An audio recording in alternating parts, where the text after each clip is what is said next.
മറ്റത്തൂർ പഞ്ചായത്തിലെ മന്ദരപ്പിള്ളി നൂലുവള്ളി റോഡിലുള്ള കലുങ്കുപാലം അതീവ അപകടാവസ്ഥയിൽ. പാലത്തിനോട് ചേർന്ന് റോഡിന്റെ ഒരു വശത്ത് വലിയ ഗർത്തം രൂപപ്പെട്ടതോടെ യാത്രക്കാർ ഭീതിയിലാണ്.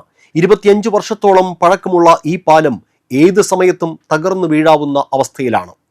മറ്റത്തൂർ പഞ്ചായത്തിലെ മന്ദരപ്പിള്ളി നൂലുവള്ളി റോഡിലുള്ള കലുങ്കുപാലം അപകടാവസ്ഥയിലായി. പാലത്തിനോട് ചേർന്ന് റോഡിന്റെ ഒരു വശത്ത് മണ്ണിടിഞ്ഞ് ഗർത്തം രൂപപ്പെട്ടതോടെ ഏത് സമയവും യാത്രക്കാർ അപകടത്തിൽപ്പെടാവുന്ന സ്ഥിതിയാണ്. കോടാലി മുപ്പിളിയം റോഡിനെയും ചെമ്പുച്ചിറ വാസുപുരം റോഡിനെയും ബന്ധിപ്പിക്കുന്ന മന്ദരപ്പിള്ളി നൂലുവള്ളി റോഡിലാണ് ആലുക്കപ്പാടം ഭാഗത്ത് കലുങ്ക് പാലമുള്ളത്. ഇവിടെയുള്ള കൈത്തോടിന് കുറുകെ 25 വർഷത്തോളം മുൻപ് നിർമ്മിച്ചതാണ് കലുങ്ക് പാലം. കാലപ്പഴക്കം മൂലം പാലത്തിന്റെ സ്ലാബിന്റെ അടിവശത്ത് നിന്ന് കോൺക്രീറ്റ് അടർന്നു വീഴുകയാണ്.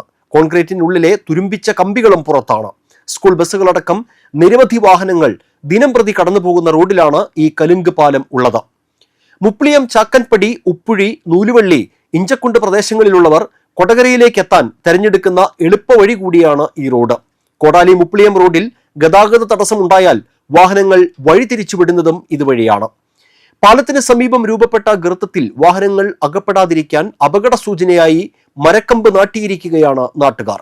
മഴ തുടങ്ങിയാൽ ഇവിടെ റോഡ് കൂടുതൽ ഇടിഞ്ഞു പോകാൻ ഇടയുള്ളതിനാൽ അടിയന്തരമായി പാലം പുതുക്കി പണിയാൻ നടപടി വേണമെന്നാണ് നാട്ടുകാരുടെ ആവശ്യം.